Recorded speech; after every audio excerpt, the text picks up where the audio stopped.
Baptiste, Armande, Madane et les autres, donc c'est un spectacle qui a été créé par Julie Deliquet. Et l'idée un petit peu initiale du spectacle, c'était de s'intéresser à la vie de troupe de Molière, de voir sa vie au quotidien avec sa troupe et de voir comment sa vie au quotidien avec sa troupe était aussi peut-être des moments de création. L'idée par rapport au décor, c'était de concevoir un espace qui soit l'espace entre guillemets du off de ce que l'on connaît de Molière. Donc en fait son espace de vie quotidien.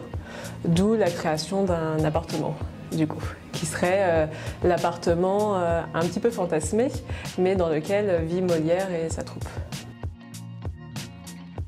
Cette grande table qui est le lieu aussi de la collectivité, finalement, où tout le monde vient à la fois pour discuter de la pièce en cours sur laquelle il travaille, mais aussi pour déjeuner, pour écrire peut-être un bout de pièce. On a quelques noix que les comédiens picoraient beaucoup en répétition, d'ailleurs.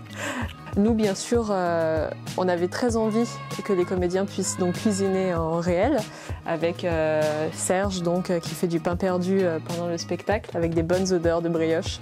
Les brioches de Serge sont vraiment très très bonnes. Le pain perdu de Serge, un délice. Oui, ça c'est du coup l'arrière du décor et on dirait presque un deuxième décor dans le décor. Ici, on arrive donc sur la passerelle qui dessert toutes les chambres. Historiquement, on n'avait pas forcément ce genre de passerelle dans les appartements parisiens au XVIIe siècle. Après, théâtralement, pour nous, c'était vraiment très très pratique parce que ça permettait aux comédiens d'avoir un espace de circulation en hauteur, d'avoir aussi un petit peu un côté labyrinthique avec toutes ces portes partout. Donc pour eux, c'est des entrées, des sorties aussi qui peuvent être très pratiques. On va devoir passer en dessous la cabane des enfants. Comme je le disais, on a essayé de laisser des traces des enfants un petit peu partout dans ce décor, donc avec des jeux. Et ici, on a imaginé que les enfants s'étaient construit une petite cabane que Armande enlève au tout début du spectacle.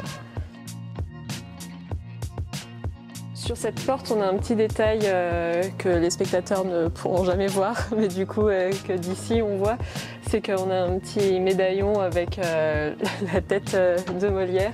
Donc ça c'est vraiment juste une petite blague un petit peu qu'ont fait les peintres à Sarcelles, qui ont par ailleurs fait un travail vraiment magnifique sur tout le travail de peinture dans ce décor qui est vraiment incroyable.